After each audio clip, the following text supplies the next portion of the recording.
हैं तुम्हें भगवान, तुम्हारा क्या कर सकते हैं। गुरु जी ने कहा, प्रहलाद जी ने कहा, हे प्रभु, हमारे प्रभु क्या नहीं कर सकते ये पूछिए, सब कुछ कर सकते हैं। तो अगर तुम में भक्ति भरी है, तुम्हारे भगवान सत्य के हैं, तो मेरे पुत्रों को जीवन दान दिलवाओ तब माने। प्रहलाद जी हाथ जोड़ करके कहने लगे, गुरु जी आपके आदेश का पालन होगा। अब हम नारायण से विनती करेंगे, नारायण की जैसी इच्छा। प्रहलाद जी आंख मूंद करके हाथ जोड़ करके अपने भगवान को याद करते हैं, कहते हैं मन ही मन की, हे प्रभु, आज तक मैंने आपके नाम के सहारे से जीवित रहा और आज आपका भक्त आपको पुकार रहा है। हे प्रभु, आज आपको मैं कष्ट दे रहा हूं, लेकिन आप मेरी छोटी सी विनती स्वीकार कर लें। आज के बाद से आप मुझे बचाएं ना बचाएं वो आपकी मर्जी, लेकिन आज मेरी नहीं अपनी लाज बचा लीजिए।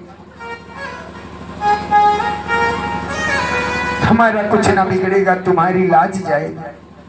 तुम मेरा तो कुछ नहीं जाने वाला है, लेकिन आपकी लाज चली जाएगी। तो हे नारायण, अपने भक्त के साथ साथ अपनी भी लाज आज आप बचा लो। आप मेरे गुरु पुत्रों को जीवन दान दे दो। इधर क्षीर सागर में बैठे हुए भगवान ने लक्ष्मी से कहा, लक्ष्मी देख रही हो अपने पुत्र को, अभी तुम्हारे पुत्र के जीवन का हनन करने वाले, उन्हीं के लिए तुम्हारा पुत्र अपने जीवन भर के त्याग को समाप्त करने को तैयार है कि मैंने जो जीवन भर आपका जप किया तप किया वो समाप्त हो जाए, कोई दिक्कत नहीं, लेकिन आज मेरे गुरु के पुत्र जीवित हो जाए। लक्ष्मी जी ने कहा, हे नारायण, वो पुत्र किसका है? मेरा तो पुत्र है, आप जाओ, जैसा मेरे पुत्र ने कहा है वैसा ही करके आइए। अब क्या था, थोड़ी भी देरी नहीं लगी, भगवान ने तुरंत ही गुरु पुत्रों को जीवित कर दिया। दोनों गुरु पुत्र उठ करके बैठे और प्रहलाद जी के चरणों में गिर पड़ते हैं। प्रहलाद जी अपने चरणों को हटा करके दूर हो जाते हैं और गुरु पुत्रों से नतमस्तक होकर के कहते हैं, गुरु जी आप तो मेरे गुरु पुत्र हैं, आप मेरे गुरु हैं, आप इस शिष्य के चरणों पर ना गिरे। गुरु के पुत्रों ने कहा कि आज से मैंने आपको भगवान मान लिया, आज से आप जो कहेंगे वो हम मानेंगे।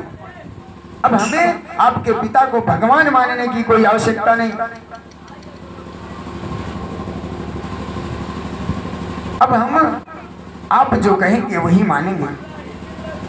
इस प्रकार से प्रहलाद जी के ये गुरु पुत्र जो थे दोनों मित्र हो गए।